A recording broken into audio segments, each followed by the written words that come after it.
अस्सलाम वालेकुम। Programme night addition में हम आपको खुशामदीद कहते हैं। हमारे मुआहदे में खाना खाना शामिल नहीं था। हमारा पीटीआई से इत्तेहाद वोट की हद तक था। हमसे किसी मामले पर मुशावरत नहीं की जाती। हमें किसी मामले पर एतमाद में नहीं लिया जाता। वज़ीर आज़म हर हफ्ते लाहौर आते हैं मगर हमारे से मुलाकात नहीं करते। हम किसानों के साथ खड़े हैं। हमें हुकूमत की किसान पॉलिसीज़ पर सख्त तहफ़्फ़ुज़ात हैं। नाज़रीन, ये वो गिले शिकवे हैं जिसकी बुनियाद पर मुस्लिम लीग काफ की क़यादत ने आज वज़ीर आज़म की जानिब से इत्तेहादी जमातों के एजाज़ में जो ज़ोहराना दिया गया था उसमें शिरकत नहीं की। वज़ीर आज़म के ज़ोहराने का मकसद मुख्तलिफ कौमी और सियासी उमूर पर इत्तेहादी जमातों को एतमाद में लेना था, मगर महसूस ये होता है कि हुकूमत और काफ लीग के दरमियान अब जो फासले हैं ये बढ़ रहे हैं और किसी भी वक्त हो सकता है मामलात कहा जा रहा है इस नहज पर भी पहुंच जाएं कि काफ़िले हुकूमत से अलहदा होने का भी सोच सकती है। हुकूमत के 2 सालों में तहरीक इंसाफ और मुस्लिम लीग काफ के दरमियान नाराज़गी का ये कोई पहला वाक़या नहीं है। इससे पहले भी हुकूमत में शमूलियत के हवाले से पीटीआई और काफ लीग की क़यादत के दरमियान होने वाले मुआहदे पर अमल दरामद ना होने की वजह से इख्तलाफात देखने में आए थे। कहा यह जा रहा है कि चौधरी मोनस इलाही को वफाकी वज़ीर ना बनाने का फैसला, काफ लीग के मुंतखब नुमाइंदों के इज़्ला में इंतज़ामी मुदाखलत के अलावा फिर तरक्याती फंड्स की अदम फराहमी के साथ साथ गवर्नर पंजाब चौधरी सरवर का जो एक सियासी किरदार है उस पर भी इन्हें तहफ़्फ़ुज़ात हैं, जिसकी वजह से हुकूमत और काफ लीग के दरमियान जो दूरियां हैं, एक फासले हैं, ये अब तक बरकरार हैं। हुकूमत की जानिब से काफ लीग के तहफ़्फ़ुज़ात दूर करने के लिए कायम करदा मुज़ाकराती कमेटी को तब्दील करने पर भी चौधरी परवेज़ इलाही की जानिब से कहा गया था कि हुकूमत को इत्तेहादियों को सौतन नहीं समझना चाहिए। इससे पहले भी जब जून के महीने में वज़ीर आज़म की जानिब से इत्तेहादी जमातों के एजाज़ में इशाया दिया गया था, तब भी काफ लीग ने यह कहकर शिरकत से माजरत कर ली थी कि उन्होंने ऑलरेडी अपने कुछ मेहमानों को, दोस्तों को दावत दी हुई है, उनके एजाज़ में इशाया दिया हुआ है, जिसकी वजह से वो नहीं आ सकते और वो ये मौके नहीं कर सकते। मुस्लिम लीग काफ ना सिर्फ नाज़रीन हुकूमत की जानिब से गंदम की इमदादी कीमत 2000 रुपये मन मुकर्रर ना करने की वजह से किसान दुश्मन पॉलिसियों पर खुलकर अब तनकीद कर रही है, बल्कि दीगर सियासी मामलात पर वो कह रहे हैं कि हमसे मुशावरत भी नहीं की जाती है। दूसरी तरफ आज ज़ोहराने को भरपूर तरीके से इस्तेमाल करते हुए हुकूमत की दीगर जो इत्तेहादी जमातें हैं उन्होंने वज़ीर आज़म के सामने शिकायतों के अंबार लगा दिए। इत्तेहादी जमातों की जानिब से महंगाई को लेकर गवर्नेंस पे तरक्याती फ़ंड्स और मेगा प्रोजेक्ट्स ना दिए जाने पर इत्तेहादी जमातों की तरफ से तहफ़्फ़ुज़ात का इजहार किया गया आज, जिस पर वज़ीर आज़म ने एक बार फिर से इत्तेहादियों को तमाम तहफ़्फ़ुज़ात दूर करने और वादे पूरे करने की यकीन दहानी करवाई, जैसे हमेशा से वो करवाते आ रहे हैं। वज़ीर आज़म इमरान खान ने आइंदा 2.5 सालों को कारकर्दगी के साल भी करार दिया और ये कहा है कि अगला इलेक्शन जो होगा ये कारकर्दगी की बुनियाद पर जीतेंगे। सवाल ये है कि दीगर इत्तेहादी जमातों की तरह मुस्लिम लीग काफ ने अपने तहफ़्फ़ुज़ात रिकॉर्ड करवाने के लिए ज़ोहराने को इस्तेमाल क्यों नहीं किया। सवाल ये भी है कि वफाकी काबीना का हिस्सा होने के बावजूद काफ लीग के वज़ीर किस बुनियाद पर यह कह सकते हैं कि उनसे मुल्की मसाइल के हवाले से मुशावरत नहीं की जाती। अहम सवाल ये भी है कि क्यों हुकूमती उमूर चलाने के लिए वज़ीर आज़म जो है ये इत्तेहादी जमातों से मुशावरत पर यकीन नहीं रखते हैं। इसी पर बात करने के लिए मुझे टेलीफोन लाइन पर ज्वाइन किया है मुस्लिम लीग काफ के सीनियर रहनुमा हैं, वफाकी वज़ीर बराए हाउसिंग हैं, तारिक बशीर चीमा साहब ने। अस्सलाम वालेकुम, बहुत बहुत शुक्रिया तारिक बशीर चीमा साहब, आपने वक्त दिया। तारिक बशीर चीमा साहब, जिस तरह आज बाकी इत्तेहादी जमातों ने अपनी शिकायतों के तहफ़्फ़ुज़ात के अंबार लगाए, वज़ीर आज़म साहब के सामने फ़ेस टू फेस उन्होंने जो भी ग्रीवेंसेस थे, जो भी उनके तहफ़्फ़ुज़ात थे, उन्होंने सामने बैठ कर डिस्कशन की। आप लोगों के मुतालबात, आप लोगों के तहफ़्फ़ुज़ात बिल्कुल जायज़ होंगे। क्या आप नहीं समझते कि अगर उस ज़ोहराने में शिरकत करके वज़ीर आज़म साहब के सामने बैठ कर ये सारे गिले शिकवे कर लिए जाते तो ज़्यादा बेहतर होता? जी शादिया, देखिए बहुत शुक्रिया आपका। बात यह है कि हमारी खातिर हमारा उन पार्टीज के साथ उन इत्तेहादियों से केस थोड़ा सा मुख्तलिफ है। हाँ। वो पीटीआई के इत्तेहादी हैं सिर्फ फेडरल गवर्नमेंट में। हम वाहिद जमात हैं जो पंजाब में भी इनके इत्तेहादी हैं और मरकज में भी इनके। हमारे लिए इन्होंने 2 कमेटी बनाई, एक जहांगीर तरीन साहब की और परवेज खटक साहब की। वो खत्म करने के बाद इन्होंने कमेटी बनाई governor, chief minister, Asad Umar and so लोगों। हमने 12 शोर मचाया, 12 अपना एहतजाज रजिस्टर करवाया कि इस तरह मामला तो नहीं चलते, खुदा के लिए कोई बेहतर फैसले करें। अब देखो ना, 2.25 साल गुजर गए, आगे लोकल गवर्नमेंट के इलेक्शंस आगे आ रहे हैं। उसके बाद जनरल इलेक्शन की तैयारी हो जानी है। आपके हालात ये है कि किसान सड़कों पर हैं, लेडी हेल्थ वर्कर सड़कों पर हैं, सरकारी मुलाजमीन एहतजाज कर रहे हैं कि हमारी तनख्वाहें बढ़ाई जाए। कौन सा फैक्शन ऑफ सोसाइटी है जो एहतजाज में नहीं है? अब जिस हल्के से मैं एमएनए बनता हूँ वहाँ पर 98% लोग काश्तकारी से मुंसलिक हैं। How can I betray them? How can I? This is agro based economy Shazia. For God sake try to understand. किसान ही इस मुल्क की रीढ़ की हड्डी है मैशत की। बिल्कुल सही आप बात कर रहे हैं, लेकिन आप तो कैबिनेट का हिस्सा हैं, उस फोरम का हिस्सा हैं जहां बड़े बड़े फैसले होते हैं, फैसला साजी होती है। तो ऐसे कैसे हो सकता है कि आपसे मुशावरत ना होती हो या आप अपनी तजवीज़ ना रखते हो? कोई मुशावरत नहीं होती। जब कैबिनेट में बात होती है, जब भी हमें मौका मिलता है, हम एक भी मौका जाया नहीं करते। अच्छा, अपना इनपुट देते हैं, कोशिश करते हैं, जो हमारी अकल फिक्र है उसके हिसाब से हम जरूर बात करते हैं। लेकिन बात यह है कि जब आपने फैसले देखे ना, फैसले क्या हो रहे हैं कि आपने 1400 रुपया गंदम की कीमत रखी पिछली क्रॉप, 1400 रुपए पे आपने क्रॉप खाई। आज मार्केट में सुबह आप शाजिया पता करना कि गंदम का क्या रेट है। 2200, 2400, 2300, ये शहरों पे डिपेंड करता है कौन कितना बड़ा शहर है, कितनी प्राइस ज्यादा है। अब आपने किसान को जो मार दिया, उससे 1400 रुपए की गंदम आपने जबरदस्ती उठा ली। 1400 रुपए के हिसाब से मार्केट में बिक रही है 2400, 2300 के हिसाब से। कोई आदमी नहीं है जो काश्तकार का सोचे, उन लोगों का सोचे जो हर मुश्किल में इस मुल्क को बेल आउट करते हैं, हर मुश्किल में वो अनाज मुहैया करते हैं। आप यूक्रेन से इम्पोर्ट कर रहे हो, आप यूक्रेन से इम्पोर्ट कर रहे हैं। ये प्राइम मिनिस्टर के सोचने वाली बातें हैं कि उनको कौन लोग ये मशवरे दे रहे हैं। यूक्रेन से आप इंपोर्ट कर रहे हो 2200, 2100, 2300। रशिया से आप इंपोर्ट कर रहे हैं। आपने अपने किसान को पैसे नहीं देने, आपने बाहर से पैसे। ठीक है, ये बिल्कुल सही बात कर रहे हैं। अब बिल्कुल किसानों के साथ ये ज्यादती नहीं होनी चाहिए। इसके अलावा और कौन से आप लोगों के मसाइल हैं? तरक्याती फंड्स पर भी अभी आप लोगों को नहीं, तरक्याती फंड्स पर हमें कोई इतराज नहीं है। एक वाहिद वादा है जो गवर्नमेंट ने पूरा किया है। अच्छा, वो इन्होंने तरक्याती फंड हमें भी दिए हैं, ठीक है, को भी दिए हैं, बलूचिस्तान अवामी पार्टी को भी, जीडीए को भी, अवामी मुस्लिम सबको दिए। किसी को उन्होंने डेवलपमेंट फंड जरूर दिए, इसमें कोई शक नहीं है। And we are thankful to them, हम उनके मशहूर हैं।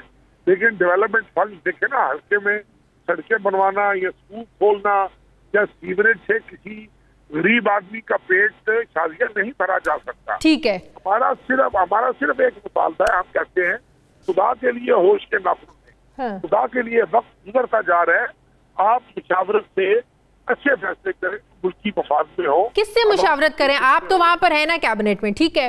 आप लोग कहते हैं कि वज़ीर आज़म लाहौर आते हैं, वो क़यादत से मुलाकात नहीं करते। कैबिनेट में देखिए, बात सुने, मैं आपकी जाना चाह रहा ना, तो मैंने तो आपसे पहले क्या है कि जो बात सेशन के लिए आती है उसका हमेशा बनते हैं, और जो बात पीछे से फैसला होके आ जाए, ठीक है, पीसीसी की अप्रूवल के बाद आ जाए, सही, और वो टेबल एजेंडे के तौर पर मेज पर रखी जाए, 2 मिनट में किसने पढ़ना है और किसने अपनी इनपुट देनी है। ठीक है। अच्छा, आपका एक और ये भी तो कंसर्न है ना कि वज़ीर आज़म साहब हर हफ्ते लाहौर आते हैं, आप लोगों की क़यादत से मुलाकात नहीं करते। क्या कभी क़यादत ने वो तो शाजिया देखे जी तो आप अगर मुझसे मिलना ही नहीं चाहेंगी तो एक टाइम आएगा, मैं भी कहूंगा कि ठीक है, जब आप मिलना ही नहीं चाह रही। अच्छा, हाँ, इसी से जुड़ा सवाल पूछने देना आप मुझे। क्या कभी चौधरी शुजात साहब ने, परवेज इलाही साहब ने मिलने के लिए वक्त मांगा या पैगाम पहुंचाया कि हम मिलना चाह रहे हैं, वज़ीर आज़म ने इनकार कर दिया हो? नहीं, देखिए, ये बात नहीं होती। बात ये होती है कि कोई चौधरी शुजात साहब को या चौधरी परवेज इलाही साहब को कोई काम नहीं है वज़ीर आज़म साहब के साथ। ये वज़ीर आज़म साहब की जिम्मेदारी है कि वो हमारे वोटों पर उनकी हुकूमत पंजाब में भी कायम है, और उनकी जिम्मेदारी बनती है कि हमें बुलाकर हमें वो एतमाद में ले, ना करें मुशावरत हमारे साथ। कम से कम ये तो कहें कि भाई ये मैंने फैसले किए हैं, ये मैं आपको बता रहा हूँ। अब इस काबिल भी मैं समझो अपने ताजियों को, और 2.25 साल के बाद आप एक खाना करके और फोटो सेशन करके और गुडी मैसेज भेज दो कि हर कोई मेरे साथ है। ठीक है भाई, हम आपका वोट का आपका हमारा रिश्ता है, वोट आपको दे देंगे।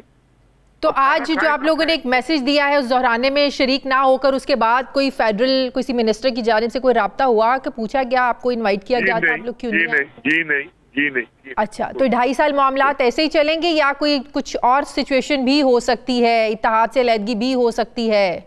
देखिए जी, हमारी तो कोशिश है, हम इस कश्ती के सवार हैं। अच्छा, very honestly I am telling you, मुझे गलत बयानी की आदत नहीं है।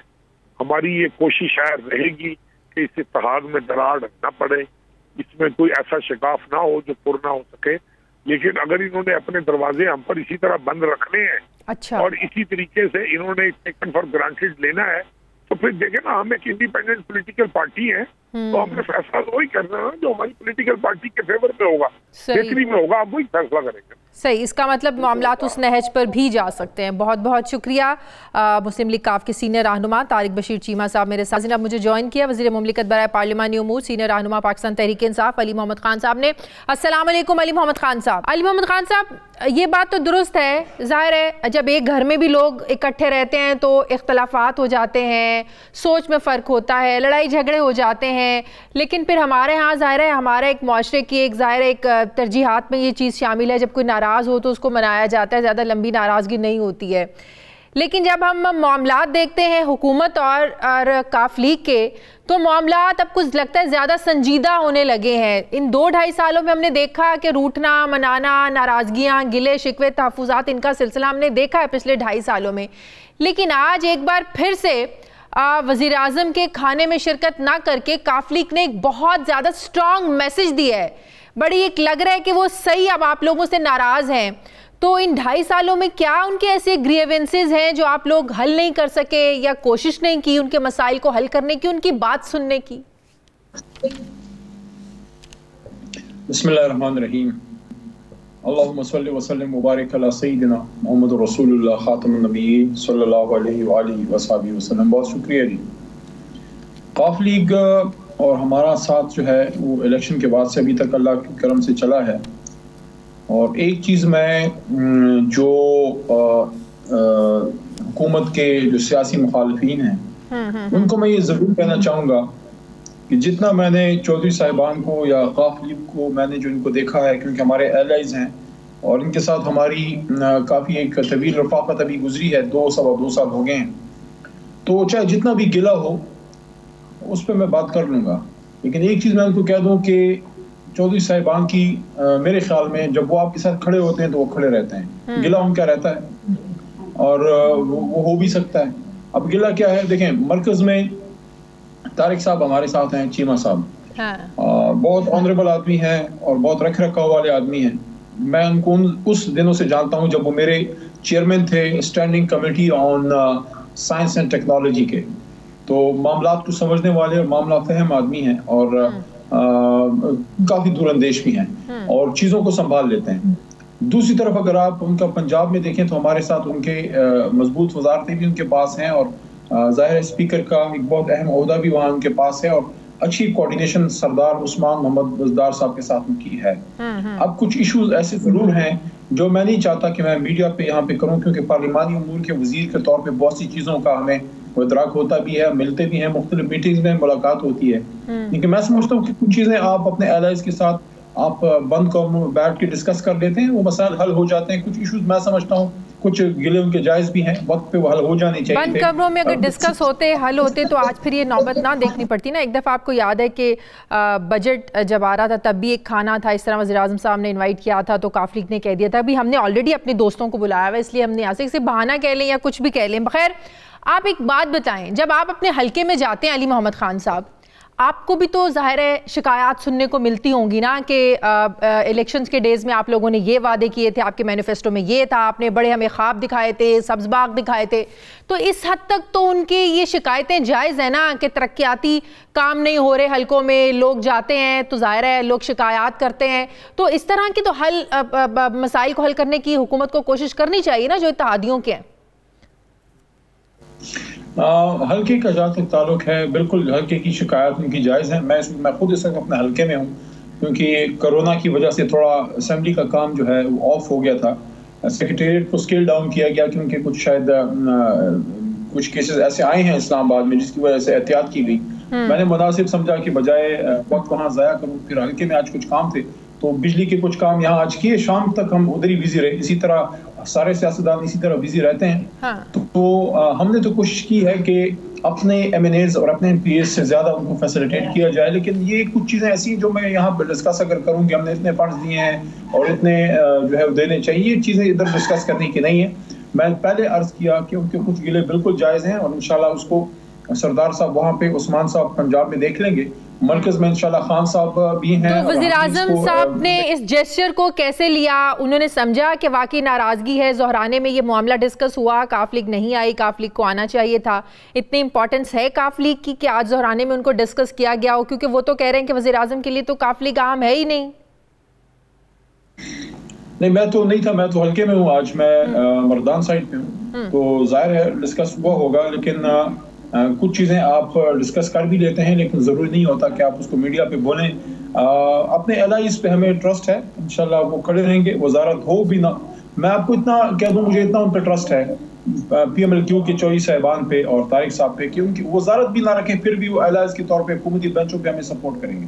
इतना मुझे उन पर ट्रस्ट है। अच्छा, जो गिले उनके हैं, हाँ, वो तो उन्होंने कह दिया कि हमारा जो आपस में ताल्लुक है एक वोट की हद तक है, वो हम लोगों ने हमेशा आप लोगों को सपोर्ट किया है, ये तो वो मान रहे हैं। वो कहते हैं मुआहदे में मोनिस इलाही कहते हैं ये चीज़ शामिल नहीं है कि हम लोगों ने आपके साथ खाने भी खाने हैं।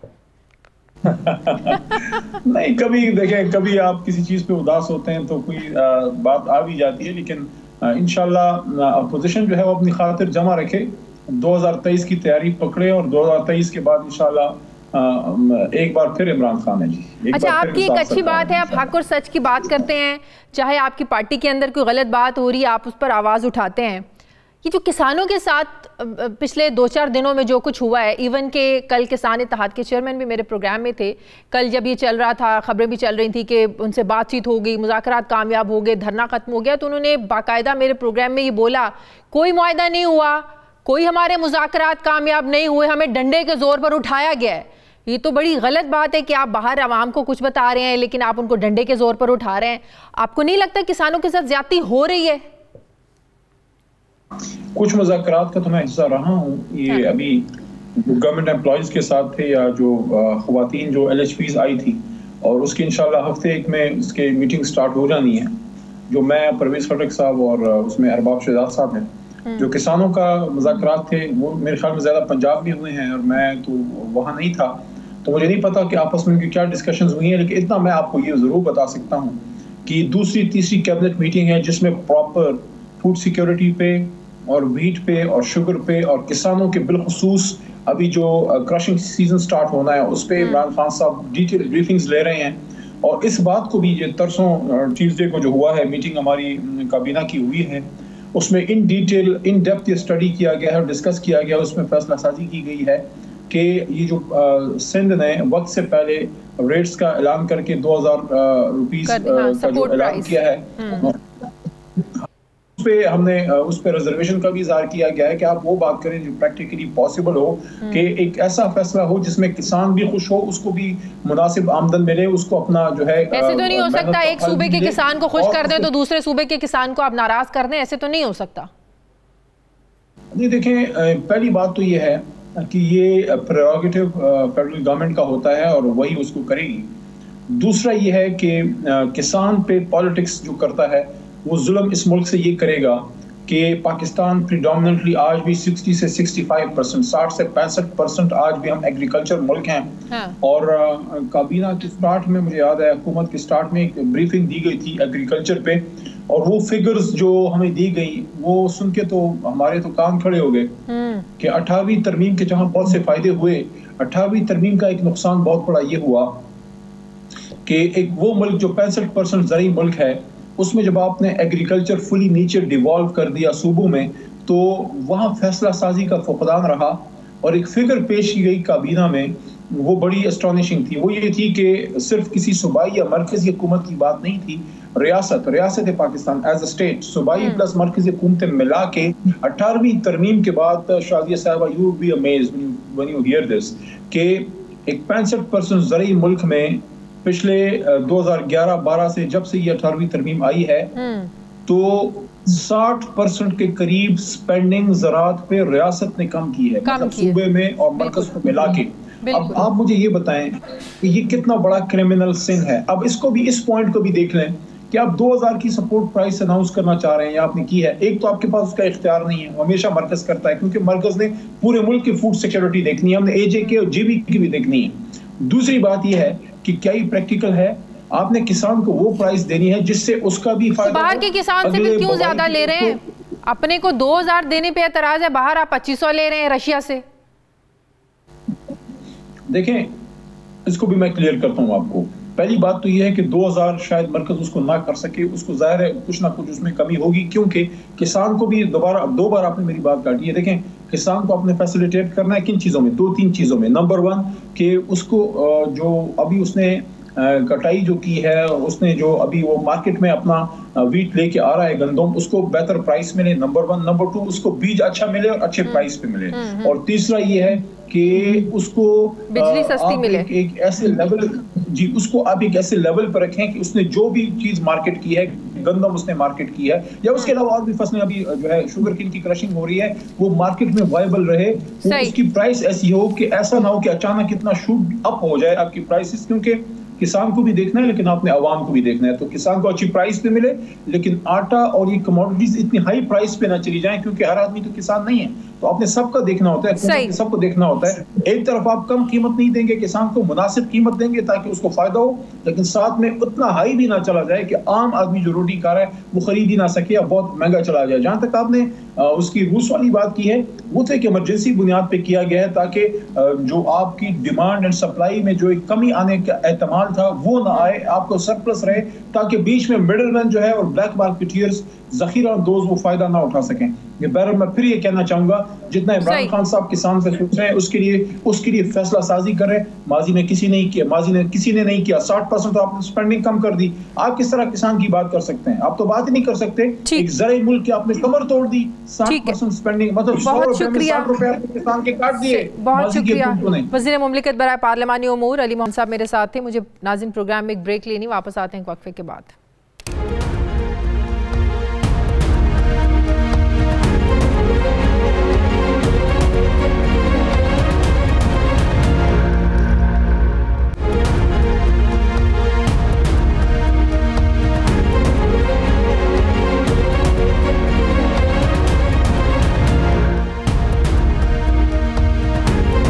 ब्रेक के बाद एक बार फिर से आपको खुशामदीद कहते हैं। नाजरीन, नून लीग के रियासती इदारों के खिलाफ सख्त बयानिए के मनफी असरात जो हैं ये नून लीग समेत PDM इत्तेहाद पर पड़ना शुरू हो गए, जबकि 15 नवंबर को होने वाले जो गिलगित बल्तिस्तान इंतखाबात हैं इस एतबार से भी अलग और मुनफरिद अहमियत के हामिल है ये इंतखाबात कि इन इंतखाबात में PDM इत्तेहाद की दोनों बड़ी जमातें नून लीग और पीपल्स पार्टी एक दूसरे के खिलाफ इलेक्शन लड़ रही हैं।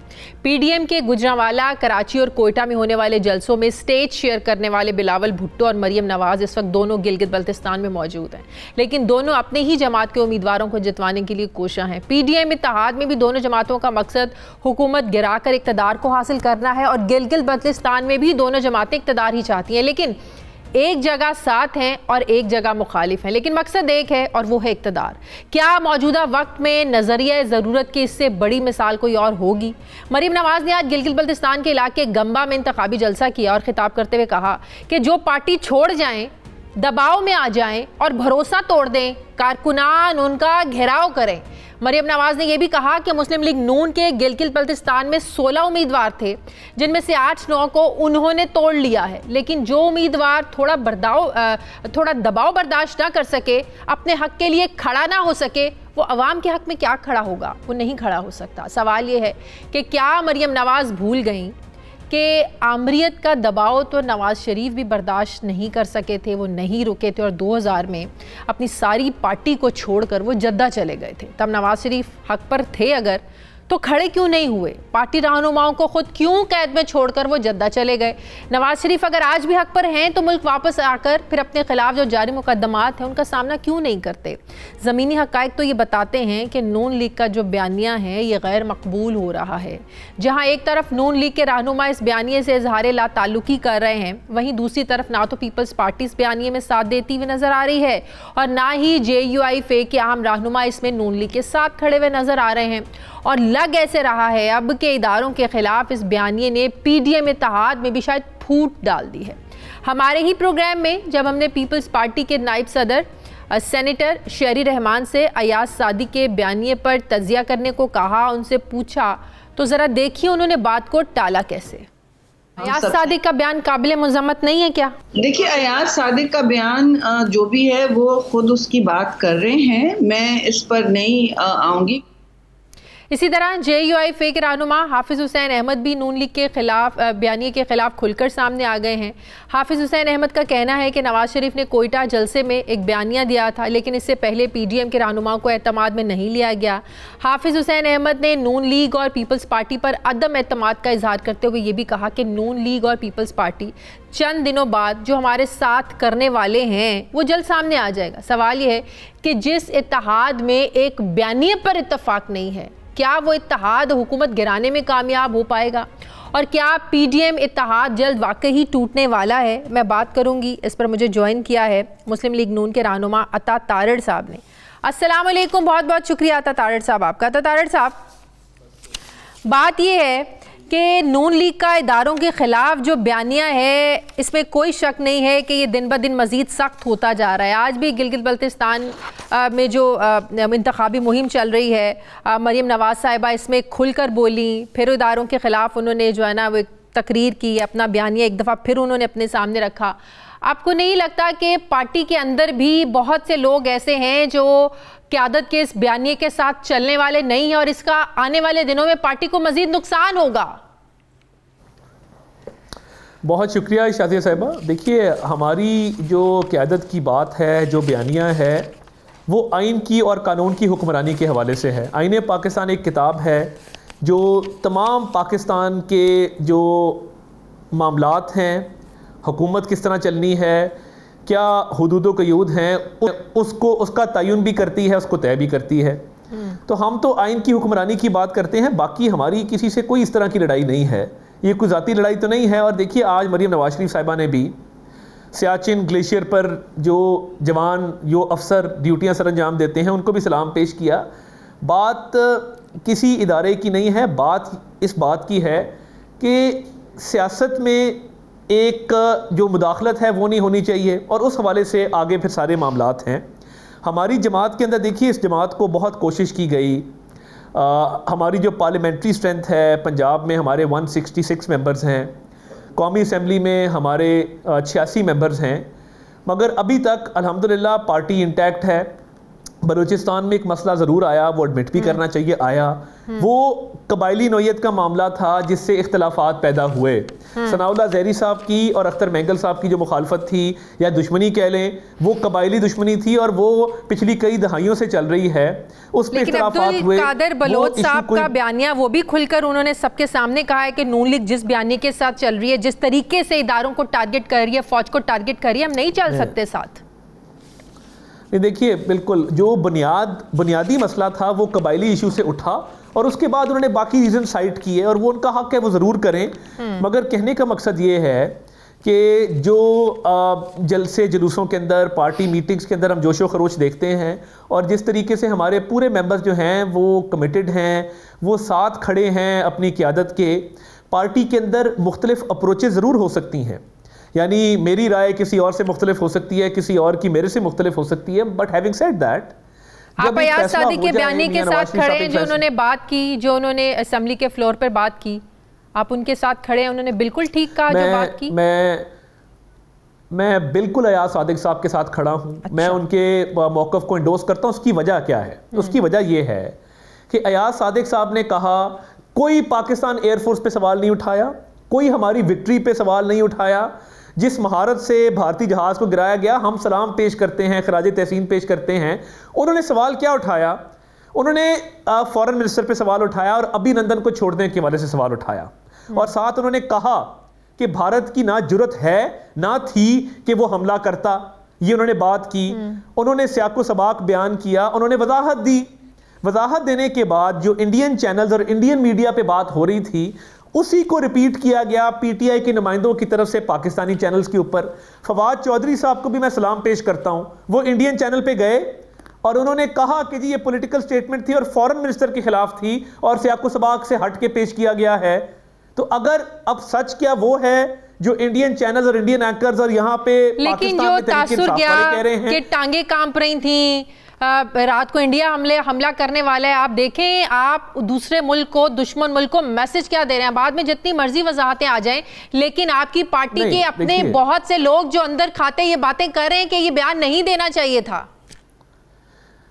देखिए पार्टी बिल्कुल मुत्तहिद है, और दूसरी बात यह है कि अयाज सादिक साहब ने क्या बात की, उन्होंने कहा जी ये अब देखें ना, एक बात आप कर रही हैं, अगली बात नहीं बता रही कि उन्होंने कहा कि इंडिया की ना जुर्रत थी ना वो हमला कर सकता था। उसमें क्या बहादुरी का आंसर नहीं है, उसमें क्या हमारी जो दिफाई सलाहियत है, हमारी आर्म्ड फोर्सेस की तकरीम का आंसर नहीं है। अब उसमें से अगर एक हिस्सा उठा के कोई चला दे तो वो उसकी जिम्मेदारी है, हमारी जिम्मेदारी तो नहीं है।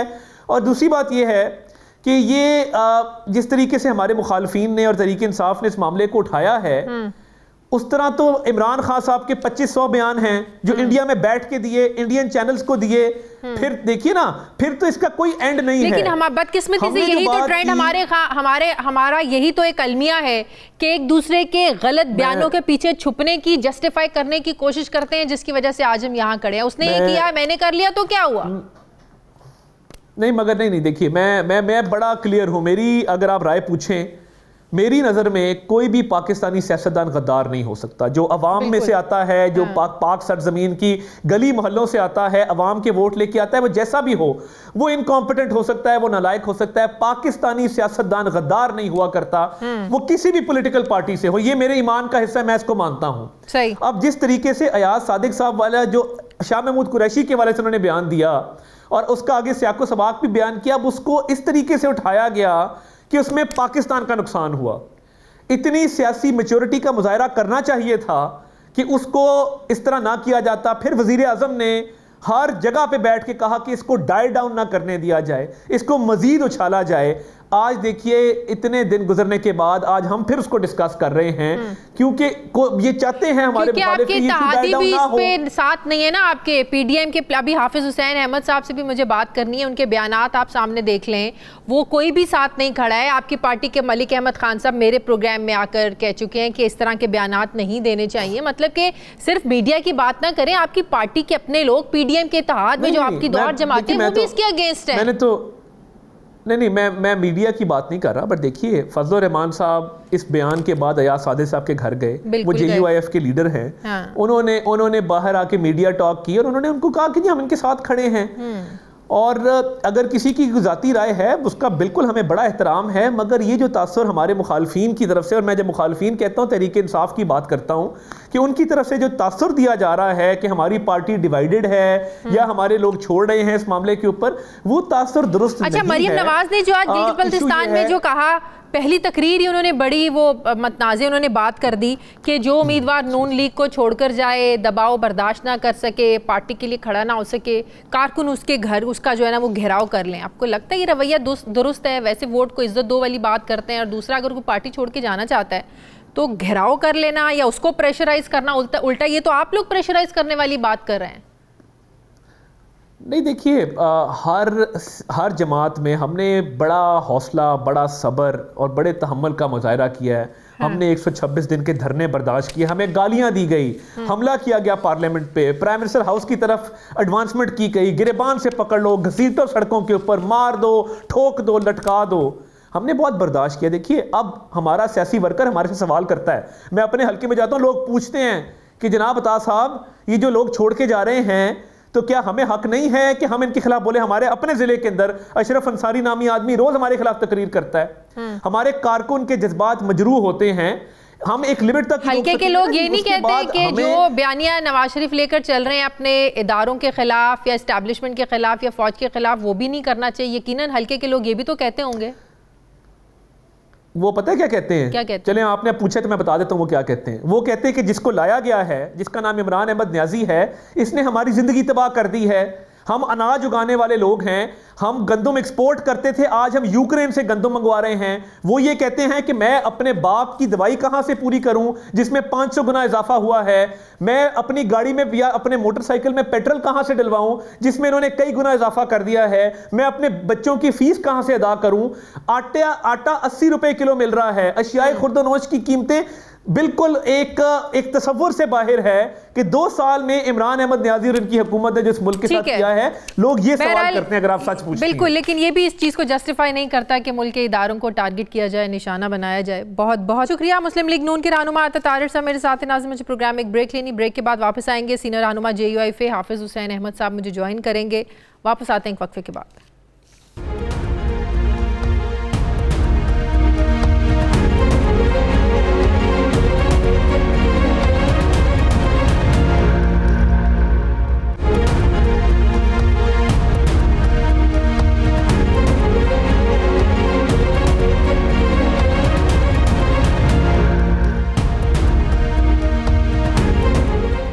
ब्रेक के बाद एक बार फिर से खुशामदीद कहते हैं नाज़रीन आपको। सीनियर रहनुमा JUIFA हाफिज़ हुसैन अहमद साहब ने मुझे ज्वाइन किया। अस्सलाम वालेकुम, बहुत बहुत शुक्रिया हाफिज़ साहब आपका। हाफिज़ साहब, PDM के प्लेटफॉर्म से नून लीग जो एक बयानिया अपना रही है इस्टेब्लिशमेंट के ख़िलाफ़ और जो इदारों पर तनकीद हो रही है, फिर अयाज सादिक साहब के जो बयानात सामने आए पिछले दिनों, आपने ज़ाहिर है इस पर एक स्टांस लिया है, आप डटे हुए हैं। ज़ाहिर है कोई गलत बात है, आपने उसको गलत कहा है, बड़ी अच्छी बात है, लेकिन क्या वजह है आपकी अपनी ही पार्टी आपके खिलाफ एक्शन लेने जा रही है? बिस्मिल्लाहिर्रहमानिर्रहीम। देखिए मोहतरमा, बात यह है कि इत्तेहाद जिस बुनियाद पे बनाई जाती है और इस तरह जो PDM हमारी बनी थी उसमें चंद निकात तय थे। एक ये कि आइन की मुकम्मल बहाली, सरनौ इंतखाबात और इस्तीफ़ों का ऑप्शन ये रखा गया था। अब जाहिर है कि हर जमात अपना मैनिफेस्टो, अपना प्रोग्राम और अपना जो है पॉलिसी के हवाले से आज़ाद है, लेकिन इत्तेहाद के अंदर ये तकरीबन तमाम जमातें उन्हीं निकात को फॉलो करने की पाबंद है जिन पे एग्रीमेंट हुआ है। मुस्लिम लीग नून का जो अपना बयानी है, यकीनन उनको हक़ हासिल है कि वो बयानी करें, लेकिन हमारे इत्तेहाद के हवाले से जो बयानी है उसके बारे में मैंने वजाहत भी की और यही गुजारिश की कि उस बयानिया को ज़्यादा फ़ौक़ियत दी जाए। बाकी अपने प्रोग्रामों में जहाँ पर अपने प्रोग्राम में जहाँ पर उनके अपने जलसे हों, अपने पार्टी प्रोग्राम है, यकीनन वो सारी बात करें। लेकिन अगर इत्तेहाद का जलसा है तो फिर उसमें उन्हीं निकात तक अपने आप को महदूद रखे ताकि ये तो आपके लीडर मौलाना फजलुर रहमान को इस पर जो है ना वो ज़ाहिर है उनसे बात करनी चाहिए। वो तो अयाज सादिक के बयान के बाद उनसे मुलाकात करते हैं, जाते हैं, उनके बयान की तायद करते हैं, तो ये तो एक्शन उनको लेना चाहिए। ये तो बात उस प्लेटफॉर्म पर इत्तेहादी जमातों को, आपके लीडर को करनी चाहिए। जी हाँ, को सारी काम लीडर तो नहीं करते ना। जहाँ तक मीडिया के हवाले से मुझे जिम्मेदारी थी, मैंने उस पर बात की और आपने देखा हमारे जनरल सेक्रेटरी मौलाना अब्दुल गफूर हैदरी साहब, उन्होंने भी ख़ुद उससे लाताल्लुकी का ऐलान किया। तो और उसके अलावा आप उसको तो छोड़िए, खुद मलिक अहमद खान साहब ने एक प्रोग्राम में आप ही के चैनल पर मेरे साथ बैठकर कहा कि नहीं मैं इसकी जी आप ही के प्रोग्राम में उन्होंने कहा कि जी मजम्मत करता हूँ मैं। तो यकीनन हर एक की अपनी राय होती है ना, उस राय के बारे में अगर आप एक सवाल करेंगे तो मुझे उसका जवाब देना होगा और उस आंसर के हवाले से मैं अपने नुक्ता निगाह को या अपनी सोच के बारे में अर्ज़ करूँगा। मौलाना फजलुर रहमान साहब ने जो बात की थी तो ठीक है, अगर वो मेरे ख़िलाफ़ कोई इक़दाम करेंगे तो पहले जनरल सेक्रेटरी के ख़िलाफ़ भी करें और जब कोई शोकाज़ नोटिस मिलेगा तो हम उसका भी जवाब देंगे और उसे भी पब्लिक करेंगे, फिर कौम को पता चलेगा कि तो इस तरह तो आपकी अपनी ही जमात में दरार पड़ जाएगी, तो ये इत्तेहाद कैसे चलेगा फिर? नहीं, जाहिर है कि अगर मुस्लिम लीग नून के बयानिया के लिए अपनी जमात के किसी को शोकाज़ नोटिस देते हैं आप, तो फिर यकीनन ये बातें तो होती रहेंगी। फिर ये पहली बार नहीं है। आज़ादी मार्च में हमारे साथ धोखा हुआ, उसके बाद फेटफ के हवाले से हमसे वादा किया गया था। खुद मौलाना फजलुर रहमान साहब को उन्होंने कहा कि हम वोट नहीं देंगे। एक्सटेंशन के हवाले से भी उन्होंने यही बात की थी। तीनों जगह पर, चारों जगह पर उन्होंने हमारे उस आयत की खिलाफ वर्जी की है। लेकिन उसके बावजूद मौलाना साहब उनसे मिल रहे हैं, इसमें कसूर किसका हुआ फिर? जाहिर है हम देखिए हम मिल रहे हैं, मौलाना साहब से भी गुजारिश करते हैं, इजलासों में भी की है और हमने मीडिया पे भी की है उसके हवाले से। तो मैंने ये जितनी भी मिसालें आपको दी हैं तो मेरे ख्याल में कि मलिक अहमद ख़ान के ख़िलाफ़ भी होनी चाहिए, खाकान के ख़िलाफ़ भी होनी चाहिए। और अगर एक शख्स उठकर कोई बात करता है, और ज़रूरी नहीं है कि अब उस जमात में सारे लोग उसी नज़रिए को उसके हवाले से इसलिए तायद करें कि जनाब हम एक इत्तेहाद में है। अभी गिलगित बल्तिस्तान में जो है वो इलेक्शन हो रहे हैं, गिलगित बल्तिस्तान में पीपल्स पार्टी अलग जलसे कर रही है और हमारे मुस्लिम लीग अलग कर रही है, एक दूसरे के मद्दे मुकाबले। तो इसका मतलब ये है कि कुछ कॉमन पॉइंट्स और निकात पे ही बात हो सकती है। और अगर ये कोई मरजद तो नहीं हुआ है पार्टियों का कि जो बात किसी पार्टी का कोई बंदा करे हम उसे अपने नज़रिए से हटकर भी कबूलें। ज़ाहिर है मौलाना साहब बड़े हैं, उन्होंने अपनी मुरव्वत के हवाले से जो कुछ बात की है हमने उस हवाले से हमने भी अपना मौक़िफ़ सामने रखा है। ठीक है, बहुत बहुत शुक्रिया। JUI फ़िक्र हाफिज़ हुसैन अहमद साहब मेरे साथ थे, थैंक यू वेरी मच। नाज़रीन मुझे प्रोग्राम में एक ब्रेक लेनी है, वापस आते हैं छोटे से वक्फे के बाद।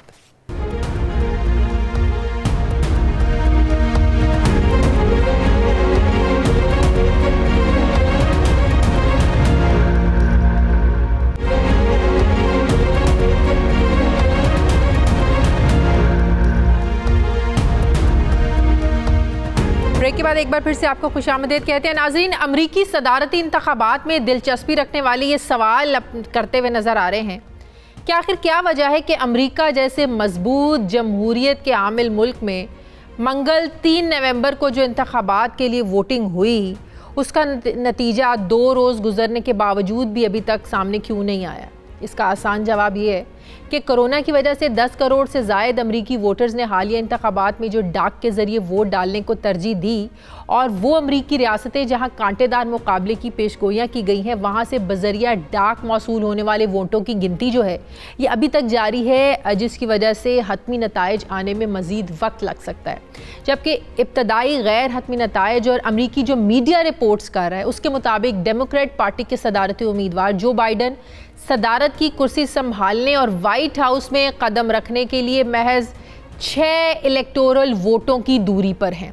जो बाइडन 264 इलेक्टोरल वोट हासिल कर चुके हैं, जबकि ट्रंप अभी 214 इलेक्टोरल वोट्स ही हासिल कर पाए हैं अभी तक। लेकिन इसका मतलब ये नहीं है कि मुकाबला खत्म हो गया है, बल्कि मुकाबला मजीद कांटेदार हो चुका है, क्योंकि अभी 4 रियासतों से नताइज आना बाकी हैं। इन रियासतों के जो मजमूई वोट्स हैं वो 57 हैं, और अगर ट्रंप इन 4 रियासतों के इलेक्टोरल वोट हासिल कर लेते हैं तो वो अपनी सदारत की कुर्सी की जो दूसरी टर्म है उसको बचा सकते हैं, क्योंकि अमरीकी सदर के लिए 270 वोट इलेक्टोरल वोट दरकार होते हैं। अब ट्रंप की जीत का सारा इन्हिसार इन्हीं 4 स्विंग स्टेट्स पर है। आपको बताएं कि बहुत सी अमरीकी रियासतों में बजरिया डाक कास्ट किए गए वोट्स को इंतखाबी दिन के 3 रोज़ बाद तक मौसूल करने की इजाज़त दी हुई है, लेकिन इसके लिए शर्त यह है कि इसे 3 नवंबर को ही अरसाल किया गया हो। ताहम सदर ट्रंप का ये मुतालबा है कि इन वोटों को काउंट ना किया जाए, जबकि जो बाइडन का मुतालबा है कि हर एक वोट को काउंट किया जाए, और उन्होंने आखिरी वोट की गिनती तक मुकाबला करने का जो है मुकाबले का ऐलान किया हुआ है। अमरीकी मीडिया जो रिपोर्ट कर रहा है उसके मुताबिक सदर ट्रंप ने रियासत मिशिगन, विस्कॉन्सिन और पेंसिल्वेनिया में वोटों की गिनती रोकने के लिए दरख्वास्त भी दायर कर दी है। प्रेसिडेंट ट्रंप शुरू से वोटों की गिनती में धोखे का खदशा, धांधली का खदशा जाहिर करते चले आ रहे हैं, और इस हवाले से उन्होंने पहले ही सुप्रीम कोर्ट जाने का भी ऐलान कर दिया है। प्रेसिडेंट ट्रंप गुज़श्ता रोज़ अचानक नतीजा रुक जाने पर उन्होंने कहा था कि इंतखाबी नताइज का अचानक रुक जाना धोखा है, धांधली है। सवाल यह है कि अगर अमरीकी सदारती इंतखाबात मतनाज़े हो गए तो फिर होगा क्या। इस बारे में डेमोक्रेट पार्टी कई हफ्ते पहले खदशा ये जाहिर कर चुकी है कि अगर प्रेसिडेंट ट्रंप को शिकस्त होती हुई नजर आई तो वो इंतखाबी नताइज को मतनाज़े बनाने में कोई कसर नहीं छोड़ेंगे, जिसके बाद अदालतों, सियासतदानों और कांग्रेस के जरिए ही सदारत का तयन किया जा सकेगा। सीनियर सहाफ़ी तज्ज़ियाकार वाशिंगटन DC से मुझे ज्वाइन कर रहे हैं अनवर इकबाल साहब। अस्सलाम वालेकुम, बहुत बहुत शुक्रिया अनवर इकबाल साहब आपका। अनवर इकबाल साहब, अमेरिकन इलेक्शंस को ट्रंप की तरफ से, रिपब्लिकन की तरफ से धांधली ज़दा कहकर इंतखाबात को मतनाज़े बनाने की जो कोशिश की जा रही है, आप क्या देख रहे हैं कि अभी तक की सिचुएशन में कोई हतमी बात करने के काबिल है कि कहा जा सके वाकई जो बाइडन है वो बाजी ले सकते हैं? नहीं, हतमी बात तो नहीं की जा सकती। और दूसरी बात ये कि जो मुतनाज़ा बना रहे हैं वो वोट को नहीं बना रहे हैं, वो कह रहे हैं काउंटिंग पे एतराज़ है इनको। हाँ। वो कह रहे हैं कि एक खास मुद्दत के, एक खास वक्त के बाद काउंटिंग रोक देनी चाहिए थी। काउंटिंग अब तक क्यों हो रही है? वो उनका कहना था कि इलेक्शन नाइट जो है वो इलेक्शन नाइट की सुबह तक फैसला हो जाना चाहिए था, बल्कि जिस तरह हम पहले होता रहा है, जब इतने ज़्यादा वोट नहीं पड़ते थे तो 10, 11, 12 बजे तक नताज आना शुरू हो जाते थे। आप एक बात ध्यान में रखें, जिसको हम असल में हतमी नताज कहते हैं और जिसकी बुनियाद पे अमेरिका में सेलिब्रेशन होती रही है, वो ऑफिशियल नताज नहीं होते, हतमी भी नहीं होते, वो सिर्फ मुख्तलिफ जो मीडिया के अदारे हैं उनके दिए हुए नताज होते हैं। लेकिन पिछले इंतखाबात में यानी वो होता ये था कि फ़र्क वोट का इतना वाज़ह होता था कि उन नताज पे कोई इतराज़ नहीं करता था, उसको मान लिया जाता था। हतमी नताज जो है वो हमेशा हफ्ते 10 दिन बाद आते हैं और वो बाज़ाब्ता उनके जो स्टेट गवर्नर्स होते हैं उनकी तस्दीक के साथ आते हैं, और फिर 13 दिसंबर को एक इजलास होता है कांग्रेस का जिसमें उनको इंडोर्स किया जाता है और उसके बाद ऑफिशियली उस रिजल्ट को तस्लीम किया जाता है। तो ये जो मीडिया, ये जो सारी एक्सपेक्टेशन होती हैं मीडिया की होती है, पहली तो बात ये। दूसरी बात ये कि सदर ट्रंप मेरा नहीं ख्याल कि वो ये साबित कर सकेंगे, जो कि एक दफ़ा उनमें से जो उनके वकील हैं जूलियानी, इन्होंने कल फिलाडेल्फिया में दावा भी किया था कि पता है, हमें ये नहीं कहा था कि वो जाली वोट, उन्होंने कहा हमें पता नहीं कि वो कैसे वोट है। तो ये इस तरह बात कर सकते हैं लेकिन वो जाली नहीं साबित कर सकते, इसलिए कि वोट जाली नहीं है। और जो उन्होंने कंप्लेन, नज़र इस पर रखें कि जो उन्होंने कंप्लेन की है अदालतों में, 3 कंप्लेनें फाइल की हैं उन्होंने, विस्कॉन्सिन की, मिशिगन की और एरिज़ोना की, उसमें भी इन्होंने ये नहीं कहा कि जाली वोट भुगता गए। उन्होंने कहा है, उन्होंने शिकायत सिर्फ एक पॉइंट पर रखी है कि काउंटिंग क्यों होती रही, काउंटिंग रोकी जाए और बस काउंटिंग जहाँ तक हुई थी पहली रात वहाँ तक खत्म की जाए। तो आपको लगता है ट्रंप अगर हार जाते हैं, जिस तरह वो कह रहे थे कि मैं तो व्हाइट हाउस ऐसे तो नहीं छोड़ूंगा, बाइडन ने भी कहा कि तो निकालना पड़ेगा वहां से, तो हालात बिगड़ते हुए आप देख रहे हैं, कोई दंगे फसाद, हंगामे, जोर जबरदस्ती होगी, हालात खराब होंगे? तो बस जबरदस्ती व्हाइट हाउस से निकालने पे तो नहीं होगी, यहाँ सिस्टम बड़ा स्ट्रॉन्ग है। जिस दिन 13 दिसंबर तक अगर कांग्रेस ने एक दफ़ा इंडोर्स कर दिया जिसको भी विनर, तो वो तो दूसरे को तस्लीम नहीं करना पड़ेगा, वरना वहाँ पूरा सिस्टम है, उनको आराम से निकाल देंगे। मसला ये है कि बाइडेन को भी पता है और ट्रंप को भी पता है कि सारी बयानबाजी, और बयानबाजी इसलिए हो रही है कि सदर ट्रंप ये चाहते हैं कि उनके हामी जो है मोटिवेटेड रहें और वो सड़कों पे आते रहें और जलसे जुलूस करते रहें ताकि प्रेशर बना रहे और काउंटिंग पे जो उनका मौक़िफ़ है तस्लीम किया जाए और वो जीत सकें। दूसरी तरफ बाइडेन ये चाहते हैं कि उन्होंने भी पूरा एक फ़ंड लॉन्च किया है और वो कहते हैं कि हम जो उनको, हमारे फंड का मकसद है कि each and every vote should be count, और हम उसके लिए प्रेशर रखेंगे, वो भी मैदान में प्रेशर रखेंगे ताकि गिनती हो। और उसमें जो मसला जाके जहाँ फंसता है उसमें बाज़ जो ग्रुप्स हैं वो इमोशनली चार्ज हैं, मसलन अफ्रीकन अमेरिकन, उनके लिए लाइफ एंड डेथ का मसला, उनके साथ जो पुलिस सलूक करती है वो एक बड़ा मसला है, लिहाजा वो इतनी आसानी से नहीं मानेंगे वो। और फिर ट्रंप के जो डाई हार्ड कोर सपोर्टर्स हैं रूरल अमेरिका के, वो नहीं मानेंगे और उनके दरमियान तसादुम का बहुत खदशा है। अच्छा, जो कहा जा रहा है, जो अमेरिकी मीडिया रिपोर्ट्स कर रहा है कि जो बाइडेन 264 इलेक्टोरल वोट हासिल कर चुके हैं, ट्रंप 214 पे जो है ना वो रुके हुए हैं। 4 रियासतों के कहा जा रहा है नताइज का इंतजार है, नेवाडा है, एरिजोना है, जॉर्जिया है जिसके 16 इलेक्टोरल वोट्स हैं, पेंसिल्वेनिया 20। आपको लगता है कि इन स्टेट्स के जो रिजल्ट हैं वो ट्रंप के हक में आकर बाजी पलट सकती है? देखिए, इस वक्त जो है ना, आपने जो एपी के फिगर्स कोट किए हैं उसके मुताबिक 264 और 214 हैं। हाँ। तो उसके मुताबिक तो बाइडेन को एक स्टेट चाहिए। हाँ। और नेवाडा है जहां वो थोड़ा सा 8000 वोट से सिर्फ आगे हैं, लेकिन हैं। और ट्रंप को जो है सारे जीतने हैं। हाँ। एक स्टेट भी हार गए तो वो हार जाएंगे, लेकिन ट्रंप को एडवांटेज ये है कि इसमें नेवाडा को छोड़ के सारी की सारी रेड स्टेट्स हैं जो पहले रिपब्लिकन के पास थी, तो वो वहाँ जीत सकते हैं, लेकिन आसानी से नहीं जीतेंगे। मसलन इस वक्त सबसे बड़ा जो प्राइज है वो पेंसिल्वेनिया है, जहाँ इतने 20 जीत गए तो वो आसानी से इलेक्शन जीत जाएंगे। वहाँ जो है, जो शहरी मराकज़ हैं, आप उसका नक्शा उठा के देखें तो सारा नक्शा रेड है, रिपब्लिकन है, लेकिन 2 बड़े शहरी मराकज़ हैं, पिट्सबर्ग और फिलाडेल्फिया, वो रिपब्लिकन है और सबसे ज़्यादा वोट्स वहाँ हैं। वहाँ अब भी कहते हैं कि 1 मिलियन वोट्स काउंट नहीं हुए हैं, जबकि 1 लाख कुछ हज़ार की, 1,18,000 की है, 1,80,000 की लीड है ट्रंप की। अगर वो 1 मिलियन वोट काउंट हो गए तो ट्रंप हार भी सकते हैं। इसलिए तो पेंसिल्वेनिया के नतायज जब तक पूरी तरह तस्दीक ना हो जाए कोई भी तस्लीम नहीं करेगा, कहा नहीं जा सकता। Very true. बहुत बहुत शुक्रिया सीनियर सहाफ़ी वाशिंगटन DC से अनवर इकबाल साहब मेरे साथ थे। नाज़रीन, हमारे प्रोग्राम का वक्त खत्म हो गया है। प्रोग्राम के लिए आप हमें फीडबैक ज़रूर दीजिएगा। अपना ख्याल रखिएगा। मुझे इजाज़त दीजिए। अल्लाह हाफ़िज़।